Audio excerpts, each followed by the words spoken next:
Let's talk about resume objective statements for customer service jobs. First, don't let anyone tell you that you don't need an objective statement. You do. It is the place for you to show your future employer quickly and concisely what's in it for them.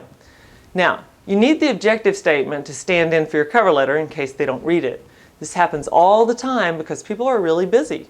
Second, a well-written objective statement gives you a much better chance that the right person will receive your resume. It should be very clear what you want so that anyone at the company reading it can tell which department it should go to. Please don't make them guess. Third, your objective is a fantastic spot to include keywords that matter to the position. Now, keywords are the terms and phrases important for the role.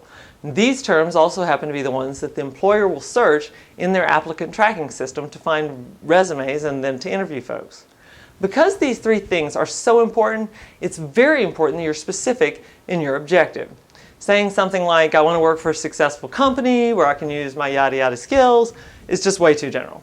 It's a complete waste of space. Instead, maybe use seeking a fast-paced, telephone-based customer service role. Seeking an online technical customer service role. Seeking a customer service or support role. See, we use the job description, if we have it, and if we don't, we just try to be very specific about what area we want to work in and point out a few key details in our background so that they can see how we could help them achieve their goals. Best of luck.